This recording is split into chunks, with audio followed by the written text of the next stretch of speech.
major. Fermentation science is something that's been interesting for me as a possible career path or just as a hobby.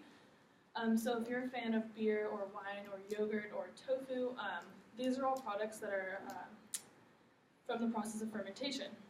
So recently fermentation has become more of a craft. It's sort of evolving, and people are really getting into at-home brewing. It's sort of becoming an art style, and people are like really putting their own spin on it and doing their own thing with it to give it their own flavor and create exactly what they want. So I really want to get into home brewing, something that I kind of want to do, just to test my interest in fermentation science and see if it's something that I want to pursue. But since I'm not 21, I thought it'd be more appropriate for me to show you guys how to homebrew something that's a non-alcoholic fermented beverage. So I'm going to talk to you guys a little bit about how to homebrew kombucha. So if you guys don't know what kombucha is, it's like a fermented tea drink, either black or green tea, that's teeming with like millions and millions of microorganisms. So it's kind of complemented as being a health food or like a probiotic food. Because what happens is these millions of microorganisms kind of flood your GI tract and go into your large intestine, helping with the digestion of insoluble and soluble fibers. And so it kind of aids digestion overall. And according to the Journal of Medicinal Foods in 2014, there's also claims that helps with immunity and weight loss and antioxidants and cancer. But that hasn't been proven, so it can't really be like an official claim yet. So these are proposed health benefits, and this drink is really expensive. At the grocery store, it's like $5 for a 1 or 2 serving bottle. And it's really, really easily created at home. So there's like some pictures of some really popular brands. So all you need to make kombucha is water, tea bags, sugar, distilled white vinegar, and a SCOBY. And so what a SCOBY is, it's actually an acronym for symbiotic cultures or colony of bacteria and yeast.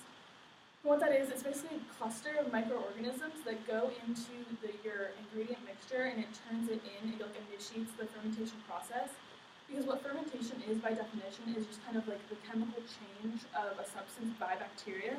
So the bacteria, like to think about it in a more logical sense, it's like the bacteria, it's kind of like feeding a tiny invisible pet, and the pet is like eating and changing the environment as it goes.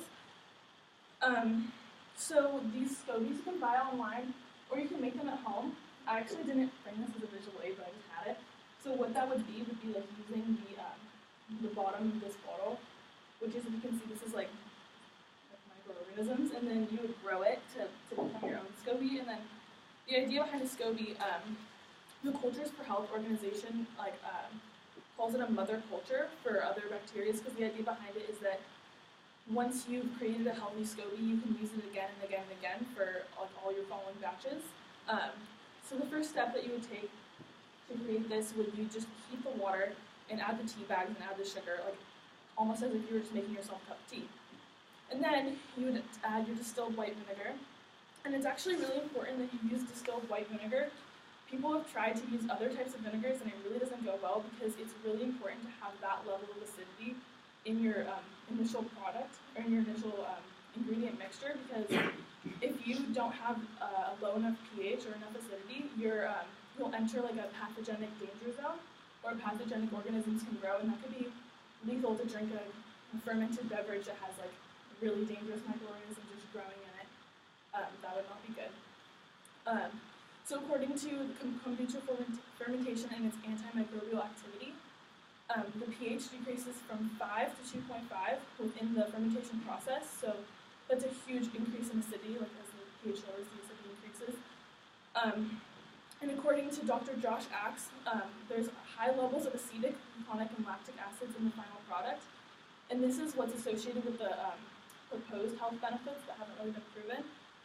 So the last step of making the kombucha is to add the symbiotic thing, and covering it with like a breathable lid, like a piece of cheesecloth with a rubber band or something, to get it going.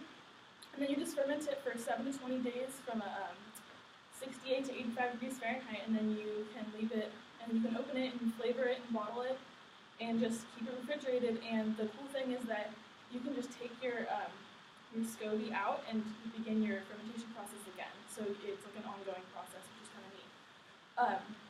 So if you guys are interested in fermentation science, I would definitely recommend experimenting with home brewing yourself. It's a cheaper way than buying these products at the supermarket, and over time you can learn how to make exactly what you're looking for and nothing that you don't want. And there's so many resources online and so many books about how to get into fermentation science and how it goes. So all you gotta do is grab some bacteria and get started.